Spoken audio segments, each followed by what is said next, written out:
5000 போட்டாங்களா? இதை ஏண்டா இடையில ஒரு சம்பவம் நடந்துச்சுங்க. திடீர்னு எல்லாருடைய அக்கௌண்ட்லயும் ஒரு 5000 ரூபாய் போட்டார். மக்களுக்கெல்லாம் இன்ப அதிர்ச்சி. இந்த திமுக அழியணும் சொன்னான் பாருங்க, அது நல்லா அசந்து தூங்கி இருந்தவனுக்கு காதில் போய் யாராவது சொல்லிட்டாங்க, 5000 போட்டாங்களா? இதை ஏண்டா ஏன் மக்கள் சந்தோஷமா அவங்க இன்ப அதிர்ச்சியோட இருக்கா, இவன் அதில் அந்த அதிர்ச்சியில திமுக அழியன்னு சொன்னவே அதில் பாதி பேர் செத்து போயிட்டாங்க. அந்த நியூஸே வெளியே வரல. இன்னும் அவன் பாட்டுக்கு இஷ்டத்துக்கு இருந்தா 5000 போட்டு விட்டான் தான். இதுக்கு இது என்ன பிரமாதம்? இதை விட இன்னும் நிறைய இருக்குடி மாப்பிள்ளை, இன்னும் நிறைய இருக்கு. எக்கச்சக்கமான விஷயம் பண்ண போறார். அவர் சாதாரண ஆள் நினச்சிக்கிட்டு இருக்காங்க எல்லாரும். தமிழக முதல்வரை ஐயா ஸ்டாலின் அவர்கள் அப்படியே சாதாரணமாக தான் இருக்காரு நினைக்கிறாரு. கிடையாது. நீங்கள் என்ன வேணாலும் பேசு, என்ன வேணாலும், ஏன்னா பேச வேண்டிய வசந்த பூரா மேடெல்லாம் பேசினே ஆகணும், பேசிக்கிட்டே இரு. ஆனால் செயல்பாடுகள் இருக்க ஒரே ஒரு கட்சி திமுக தான். இந்த தமிழ்நாட்டில் தங்கச்சி சகோதரி சொன்ன மாதிரி தமிழ்நாட்டில் இந்த கட்சியை விட்டா வேற எந்த கட்சிக்கும் இந்த பவர் கிடையாது. ஒரே ஒரு விஷயத்தை மட்டும் நல்லா சொல்லிடுறேங்க. நான் ஒரு விஷயத்த சொல்லிடுறேன். நீங்கள் நம்ம ஆட்சி திமுக ஆட்சி இது இல்லாமல் கொஞ்ச நேரம் கற்பனை பண்ணி பாருங்களேன், தமிழ்நாடே அழிஞ்சிடும். நம்ம கட்சி இல்லைன்னா இதுக்கு ஈக்குவலாக இந்த நாட்டில் ஆள்றதுக்கு தமிழ்நாட்டில் யாருமே கிடையாது. வேற யார் வந்தாலும் அன்றைக்கி தலைவர் சொன்னார் பாருங்க, ஒரு வார்த்தை அருமையாக சொன்னார். ஒரு வார்த்தை சொன்னார், அதாவது வேற கட்சின்னு நினச்சிங்கன்னா நம்ம போட்ட திட்டங்கள்லாம் காலி ஆகிடும். அவன் ஒரு சட்டத்தை மாற்றுவான், திட்டத்தை மாற்றுவான், என்னென்னமோ பண்ணி மொத்தத்தில் தமிழ்நாடுங்கிற பேரே தூக்கிடுவாங்க. அவ்வளோதான். அதுக்கு வேண்டி ஏற்பாடுலாம் பண்ணிடுவாங்க. ஏன்னா தட்டி கேட்கறதுக்கு அந்த சைடில் எங்கேயுமே யாருமே இல்லை நம்ம கட்சியை தவிர. எந்த நெருக்கடியும் சந்திக்கக்கூடிய ஒரே ஒரு தலைவன் தமிழ்நாட்டில் முதல்வர் ஐயா ஸ்டாலின் அவர் தான். எந்த நெருக்கடியும் எந்தையும் சந்திக்கக்கூடிய அளவுக்கு அவருக்கு தைரியமும் தன்னம்பிக்கையும் அவர் இருக்கு. அவர் ஒரு ஆள் இருக்கனால தான் தமிழ்நாட்டுக்கும் பாதுகாப்பு, தமிழ்நாட்டு மக்களுக்கும் பாதுகாப்பு, தமிழக பெண்களுக்கும் பாதுகாப்பு, மகளிருக்கு பாதுகாப்பு, எல்லா குழந்தைகளுக்கும் பாதுகாப்பு, எல்லா செல்வங்களுக்கும் பாதுகாப்பு. இந்த கட்சி மட்டும் இல்லைன்னா சத்தியமாக சொல்கிறேங்க, என் தாய் மேலே சத்தியமாக சொல்கிறேன், நம்மளுக்கெல்லாம் கேடுகாலமாயிரும், கொன்னுடுவாங்க. யார் இருக்கா சொல்றதுக்கு ஆளே இல்லைங்க. நான் அப்படியே எட்டி பார்க்க உன்னத்தை பூரா வேற மாதிரி காணலாம் தான் இருக்காங்க. நம்ம வெற்றி 200க்கு மேலே நம்ம கண்டிப்பாக ஜெயிப்போம். தங்கச்சி சொன்னாங்க பாருங்க, பரிவின் சுல்தான் அருமையாக சொன்னாங்க. 200 தொகுதிக்கு மேலே நம்ம 200ங்கிறது லட்சியம், நிச்சயம் 200க்கு மேலே இப்போ ஜெயிக்க போகிறது லட்சியம்.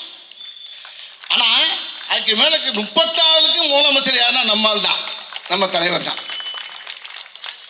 34 தான், 234 200 நம்ம ஜெயிப்போம். அந்த 234 பாருங்க, அதுக்கு நம்ம தான் முதலமைச்சர். ஆனால் இப்போ நடந்துக்கிட்டு பாருங்க, இந்த விழா நடக்குது பாருங்க, இது சத்தியமாக இந்த விழா அவருடைய பிறந்த நாளுக்கு நடக்கிற விழா கிடையாது. 2024 அடுத்த முதலமைச்சராக அவர் வரப்போறார் பாருங்களா, அதுக்கு பரிசா கொடுக்க போகிற விழா அந்த விழா. நான் இப்பயே அவருக்கு வாழ்த்து சொல்லினேன். 2வது முறையும் அவர் சிஎம் ஆகி உட்கார்ந்து மக்களுக்கு இன்னும் அள்ளி இறப்பார் பாருங்க. மக்கள் நல்லா அப்படி செழிப்பமாக வாழ வைக்கக்கூடிய ஒரே தலைவர் அவருக்கு. இன்னைக்கு இதை நம்ம பரிசா கொடுக்கணும். நம்ம எல்லா மக்களும் சேர்ந்து, இது மக்கள் ஏற்கனவே முடிவு பண்ணிட்டான், மக்கள் ஜனங்கள்லாம் சேர்ந்து எல்லாம் முடிவு பண்ணியாச்சு. இவர் தான் முதலமைச்சர், இவரை விட்ட ஒரு ஆள் இல்லைங்கிறது மக்களுக்கு நல்லா தெரியும், எல்லா தாய்மார்களும் தெரியும். இது இந்த விழாவுக்கும் சேர்த்து நடக்கக்கூடிய நம்ம பரிசாக்க கொடுக்கக்கூடிய அருமையான விழாவை தான் நீ சேகர பாபுன்னு ரொம்ப அற்புதமாக வச்சுருக்காரு. ஆகையினால தயவு பண்ணி எல்லாருமே நம்ம சாதாரண வந்துடக்கூடாது, கடுமையாக நம்ம உண்மையில் உழைக்கணும். நம்ம உழைக்கிறதுக்கு பிறந்த கட்சி தான் திமுக. உழைக்கிற கட்சி தான், பூராமே அப்படித்தான் இருக்கான். எல்லாருமே உழைப்பு உழைப்பு உழைப்பு. அது தலைவரே அப்படிப்பட்ட ஆள் தான். ஆகையினால இது ஒரு பெரிய மாபெரும் விழா. இந்த விழாவில் நம்ம கலந்துக்கிறது அவர் ஜெயிச்சதுனால நடக்கக்கூடிய வெற்றி விழாவாக நான் நினைக்கிறேன்.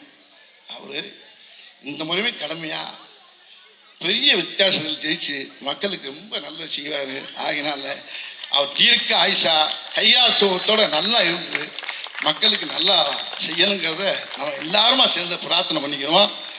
ஆயுஷோடு இருக்கணும் அவர். அன்னைக்கு சொன்ன பார்த்தீங்கன்னா இதே மடியில் அன்றைக்கி சொன்னேன். போன வருஷம் மார்ச்சில் இதே அண்ணன் நினச்சிக்கிட்டு நான் சொன்ன வரி தான். ஏன்னா அந்த வரியை திருப்பி இன்றைக்கி பாடுறேன்னு நினைக்காதீங்க. அதே வரி தான், ஒரு பாட்டில் சொன்ன பாட்டு தான்.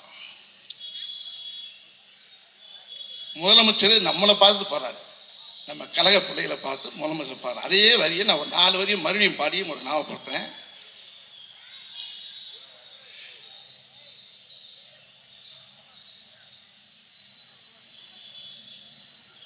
சத்தியமே லட்சியமாய் கொள்ளடா, தலை நிமிர்ந்து உன்னை மறந்து செல்லடா. சத்தியமே லட்சியமாய் கொள்ளடா, தலை நிமிர்ந்து உன்னை மறந்து செல்லடா. சத்தியமே லட்சியமாய் கொள்ளடா செல்லடா. அடுத்தபடியத்தான் அவர் நம்மளுக்கு அழகா நம்ம முதலமைச்சர் நம்மளுக்கு சொல்ற மாதிரி நம்ம நினச்சிக்கணும். அப்படித்தான் நினைக்கணும். வழியினிலே எத்தனையோ மேடு பள்ளம் உன்னை இடற வைத்து தள்ள பார்க்கும் குழியிலே.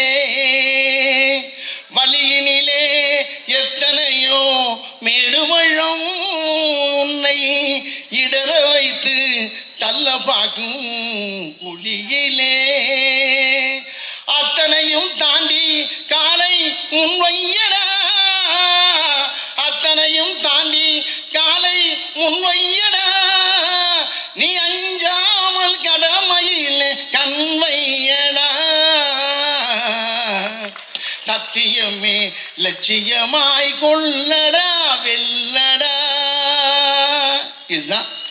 இதை நான் சொல்லலை, நம்ம ஐயா தமிழக முதலமைச்சர் நம்மளுக்கு சொல்கிறாரு. நம்ம கட்சி தொண்டர்களுக்கு கழக உறுப்பு பிள்ளைகளுக்கு சொல்கிற மாதிரி நீங்கள் நினச்சிக்கிட்டு இந்த எலெக்ஷனை நம்ம கடுமையாக உழைச்சி பெரிய வெற்றி அவருக்கு கையில் கொடுத்து மக்களுக்கு நல்ல செய்கிற அளவுக்கு அவருக்கு ஆண்ட ஆயுசையும் கொடுத்து பெரிய வெற்றியை நம்ம தரக்கு பாடணும்னு சொல்லி எனக்கு பேச வாய்ப்பு தனக்கு எல்லோருக்கும் எனக்கு நன்றியை தெரிவித்து விடைபெறுகிறேன்.